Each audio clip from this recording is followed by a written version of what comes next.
Let's talk supply chain. So welcome to the show, Chris. Thank you. Great to be here. Yes, how you doing? I am super excited to have you on the show because I know that collaboration, competitive advantage, thinking differently are all top of mind for you at SDI. So tell everybody who you are and what you do before we get started. Yeah, thanks, Sarah. Great to be here. Thanks for having me here. So my name is Chris Farragher. I lead the sales team over at SDI. I've been with the company for about 20 years. Awesome. Various roles. Yeah, at some point in my career with SDI, I was leading the business in Mexico, so a lot of foreign experience as far as operations. And over the last 2.5 years, working with the business development team. Cool. I mean, sales is constantly keeping you on your toes, I would imagine. Absolutely. Dynamic environment, everything that's happening in the world. The challenges for businesses only continue to increase. So. Let's talk about that. Sure. So what is it? What's up with supply chain right now? What are some of the challenges that you're seeing, that you're hearing about from your customers? Talk to us a little bit about that. Yeah, what we're hearing is pretty typical across the board.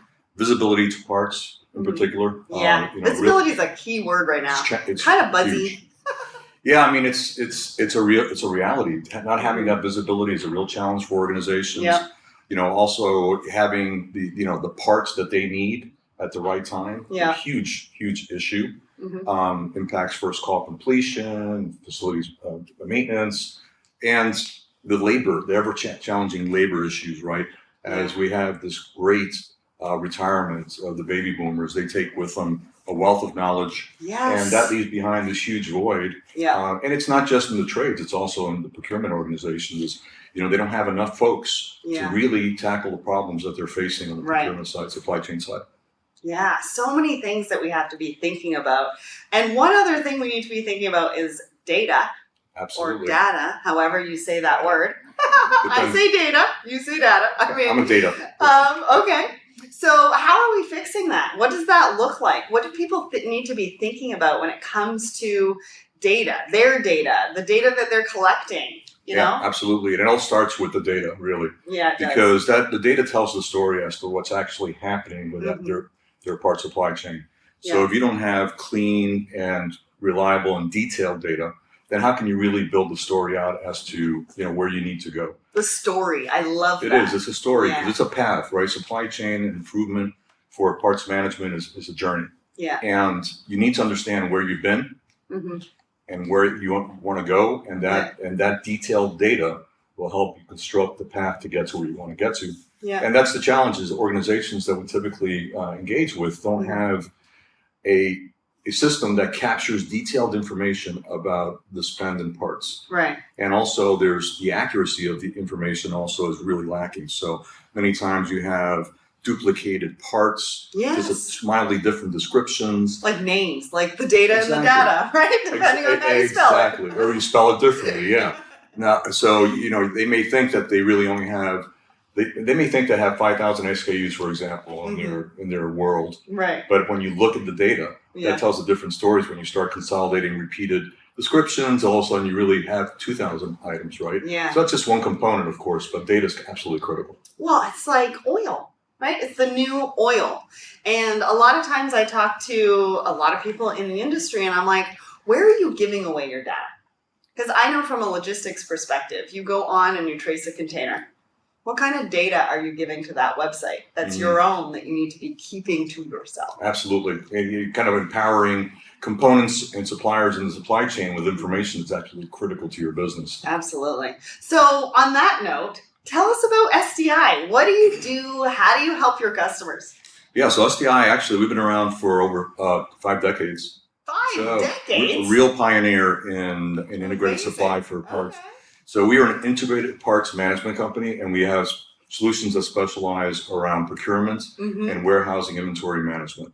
We typically work with clients and bring solutions that vary anywhere from building a source-to-pay catalog, where we construct based on the data or the data, what actually... I've started to think. What should actually be in that catalog, right? Help them cleanse the data and create it and put it in an environment where they can order it easily, have visibility to the spend, the consumption, tie it to assets, and then give them real actionable analytics. So that's kind of like on the one side of the equation. And we go all the way to the spectrum of what we call the end-to-end solution, where we typically have boots on the ground. We'll manage a storeroom for the clients, do the receiving, the issuing, the complete control of the inventory. We optimize the storeroom. A lot of storerooms, when we come into a relationship at first, it's like my garage right now.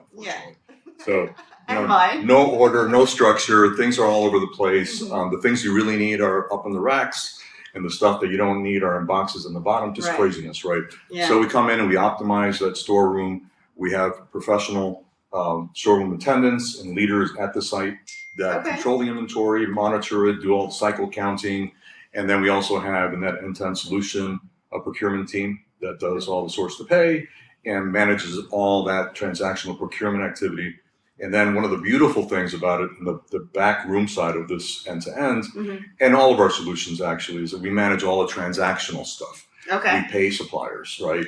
We manage we manage the suppliers. Yes. So you're allowing your customers to do what they do best. Exactly. And right. give you everything You got else. it. You need to come on board with us on the sales side. That's exactly right. We allow them to focus on what they do as a core competency. And then we do what we do best, which is manage that supply chain. And like I said, all kinds of different solutions. Amazing. And optimization is kind of the key, right? It's Absolutely. another buzzword, but there's so many moving parts. Everything that you just described there is a moving part, and people are having to manage that and having to do that on their own. And if they don't have the right people, it could get a little bit messy. Absolutely. Right? And the technology, right? You said moving part, it's kind of a critical word, I think, because, one of the solutions that we have is a mobile integrated parts management solution. And you think about, field technicians that are out and they're servicing work orders, and their primary job is to keep an asset up and running, right? Absolutely key. So critical, like supply chains are critical in a lot of cases to not only people's lives, but also the economy, because we keep the economy moving. Correct. And if they're not empowered, those technicians, to be able to find the materials they need, to be able to complete those work orders the first time that they go out, then, you're really putting them at a disadvantage, right?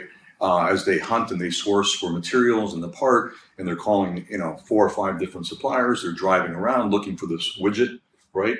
To complete that work order. Meanwhile, that asset is down, right? If it's a refrigerator at a large retailer, the stuff that's in the refrigerator has already started to spoil. The waste, the customer experience. You walk into the retailer, you're saying, I'm going to buy a frozen pizza for my kids. You go to that fridge, the fridge is empty, right? You leave and you're like, next time I'm not coming back here to get the frozen pizza. Bad customer experience. So that's a revenue generating asset that's down. So enabling those technicians to have a mobile platform is one of the solutions that we have. And it allows that technician to be able to order parts when they're out in the field, have visibility to what's in inventory, and be able to complete that work order the first time they're out there versus having to go back multiple times. So I'm in the audience. Love what you're saying, right? Great. But what do I need to look like? Who is your ideal client for you to want to work with? Our typical clients, and we have clients in all kinds of industries. But one thing that cuts across all the industries is that our clients are typically focused on a reliability of their assets, right? They have an issue, they have a challenge with asset uptime. They have a real focus on trying to ensure that uptime is at their maximum. And that cuts across all kinds of industries and organizations. So while we do, I would say, work mostly with mid-sized to very large companies, certainly some smaller companies that we can bring a lot of value to. We have solutions that we've just developed that help the smaller companies also optimize their supply chain. And be competitive in the market. Absolutely. That's the important thing. Our solutions bring savings, right? So all the things I've been talking about are things that empower our clients to be able to optimize the supply chain, get those technicians to be able to be absolutely, more effective and efficient in their jobs. But it results in savings to the client, because by having that great data, you're able to do great things. And everybody loves that word. It's savings, the word. Savings. Oh, okay. I thought you meant data. But yes, data. Savings and data. All right, so you brought up technology a few times. So let's dive a little bit deeper into that. Okay. One of the technology components is around inventory. Yes. So talk to us about that solution. What exactly does it do? How does it help the customer?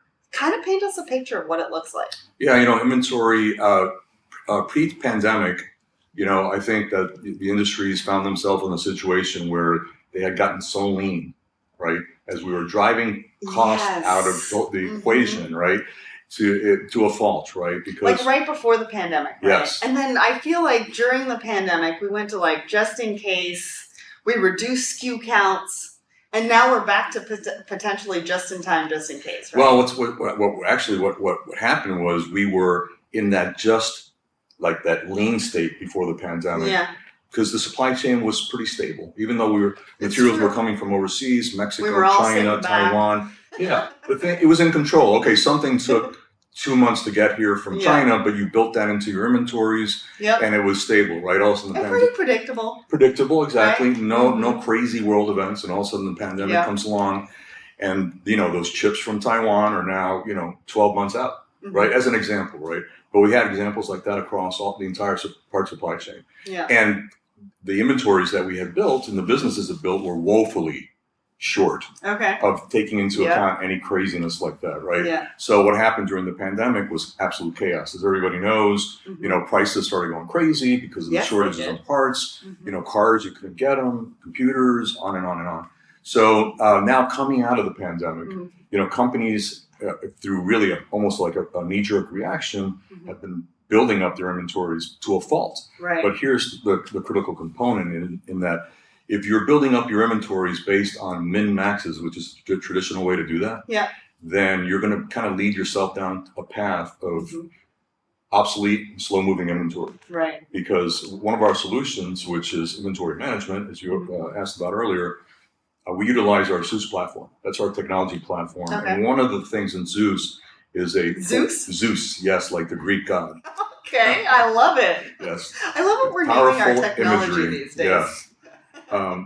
And so Zeus has the inventory management module in it that utilizes one of like 35 algorithms to predict, right, based on real historical consumption of any given item, what is going to be the optimal replenishment amount for that inventory item. Correct. And that looks at hidden patterns and, what's really been happening with the part. There's seasonalities to usage of materials. And min-maxes don't take that into account. So what ends up happening with min-maxes is that you kind of take that median consumption rate, you use that as your min and your max to make sure you have it on hand, but it's going to lead you down a path where maybe you have 100,000 pounds of rock salt in the middle of July that you ordered. You don't want that in the middle of July.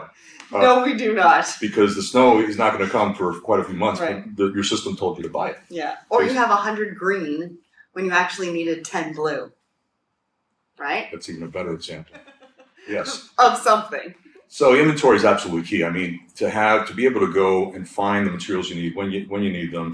One of the things that we bring to the equation is having that visibility that we talked about earlier, but also optimizing the inventory, whether it's a centralized storeroom that our clients have that we help build, or if it's a van, maybe they have a fleet of field technicians and there's a couple thousand vans out there in the field. What's on the van? Exactly. I mean, I don't know what's in my van. I don't know what's in mine either. You should know what's in your van, especially if you're a field technician. That's an important thing to have visibility to, and that's one of the important things that we bring to you. Well, and let's talk about data analytics. Or data. We still don't know yet. But let's talk about the analytics that you have. That's a key part of your offering and how it helps competitive advantage, being proactive. Right? A lot of times in supply chain, we don't want to be reactive anymore. We can't afford to be reactive. Yeah, that's the right word. We can't afford it. Yeah. And again, it all starts with the data, right? So the analytics suite that comes with different solutions that we bring is absolutely critical to have that visibility to what's actually truly happening with the spend. Yeah. And there's different dashboards that are provided and customized even for the customer's use depending on what their use case is. Yeah. But having the accurate, detailed information through these different dashboards and analysis you're able to look back and say, okay, this is the activity, this is the story that the data is telling me, right? The story that The data needs to tell us a story so that we can be proactive and optimize our supply chains. Absolutely. Is that going to be your new tagline? Maybe. I don't know. Let's hope so. We got to talk We're to the taking notes, though.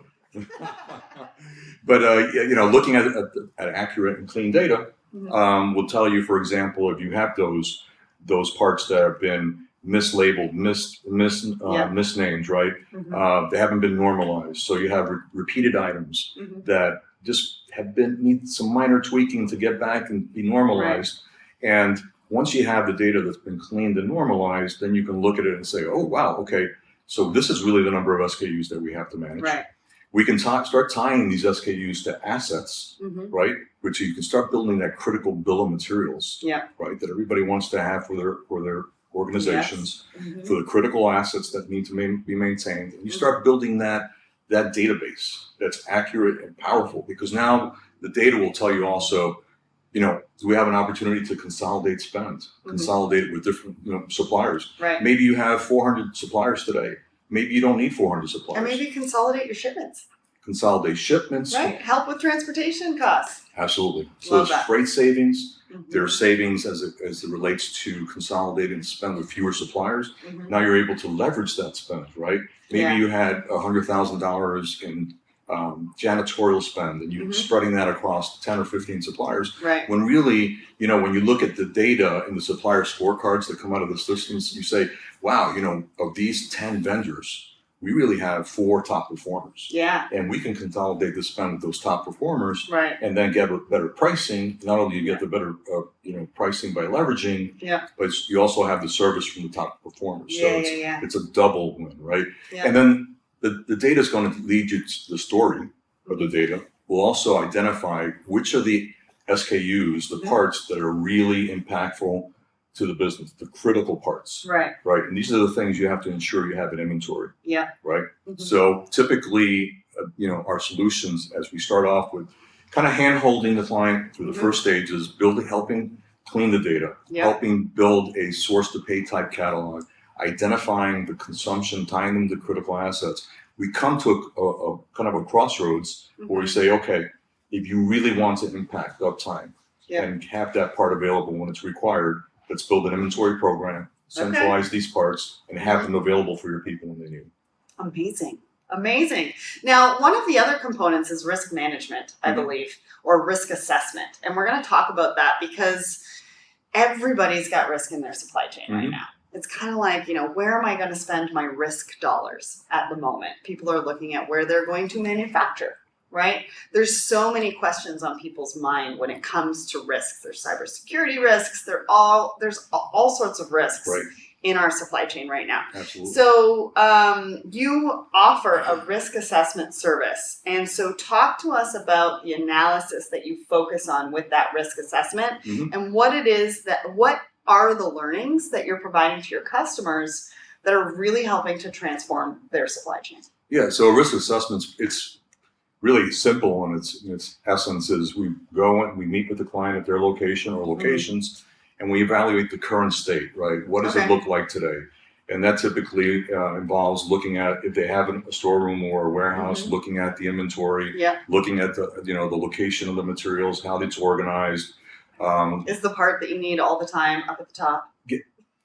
Things like that. Yeah, getting their data set. Absolutely, and looking at that data set to try to understand what the story is telling or not telling. Yeah. In many cases, it's what is this not telling me because the data is so poor. We don't know. Exactly.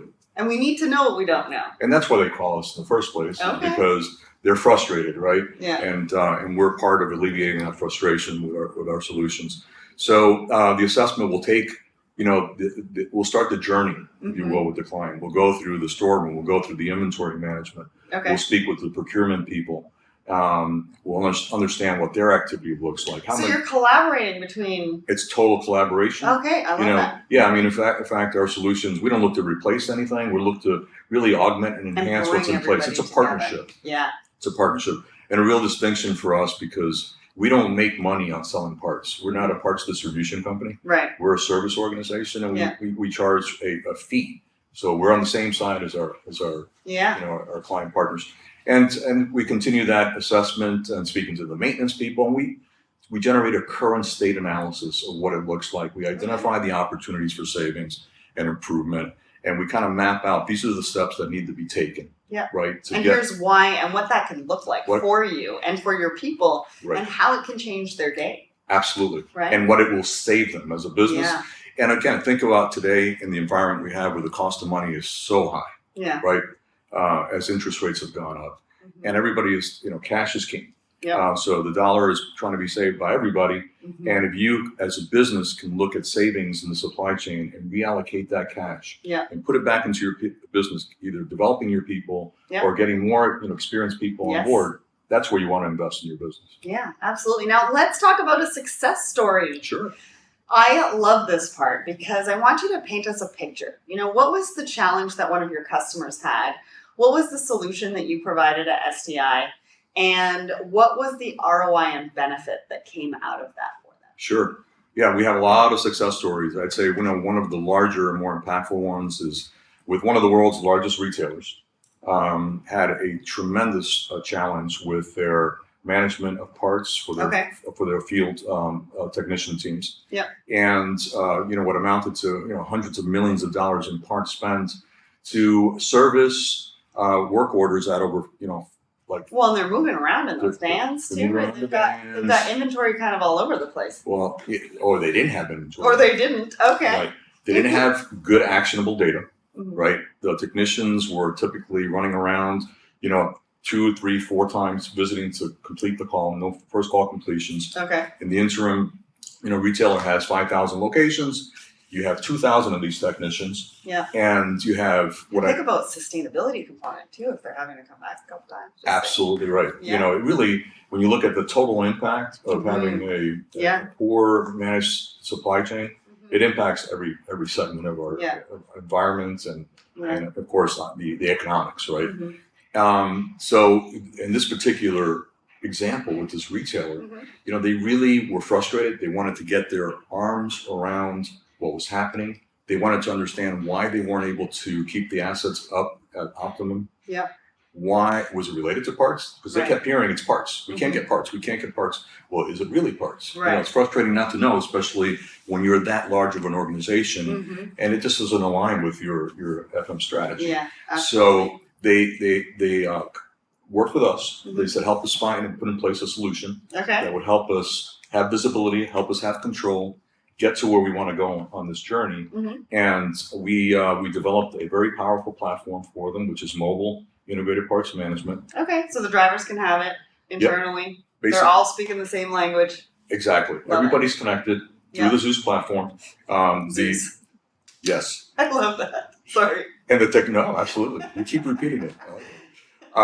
So the technicians have on their either iPhone, Android, iPad, whatever the case may be, open up their work order management system. And when we integrate with all these different systems, right? It's one of the benefits and things that we bring to the table is our ability to integrate. So we fully integrate with their CMMS system. They need to order parts to complete the work order. There's a little button in there that says order parts.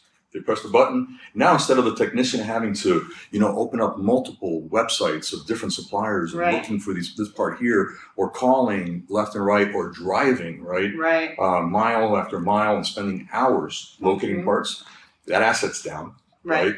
They are not let's say a low-cost resource. Technicians are, they're highly skilled people.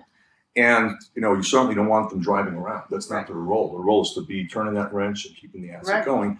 And, by them now having an integrated option within their CMMS system to order the parts, they have now a drop-down, basically like a type ahead, if you will, to put the descriptions in the part they're looking for. They start seeing descriptions of items that start matching what they're looking for. They select it. Now it's been built with their company suppliers that they want to do business with. So it's directed, if you will, to vetted suppliers that have the part. They can see if the part's in inventory, if it's nearby. They can better communicate with the customer on site as well. Where's my part, Like the customer says, when is this going to be fixed? And they say, I'm waiting on a part. Well, next question is, how long am I going to have to wait? Right, and when is that part, and where is that part, right? Yeah. So having that at their fingertips and understanding, okay, well, the part is here, and I'm going to have the part at this time. Not only enables and empowers that communication with their client, but also allows them to now maximize their first call completions. No need in going to complete a work order. You know you're not going to have that part. Right. Exactly. Or don't go back again or several times if you don't have it. So now they can schedule, will call for picking up the part. They can have the part delivered. Amazing. And it's again the suppliers that have been onboarded into that platform are the suppliers that our clients want to do business with. And these are the items that they want to purchase. And then all the analytics that come out of it, right? They're able to get all those great benefits. So they're saving time, they're saving money. So I'm assuming that it would be a huge ROI and benefit in that particular scenario.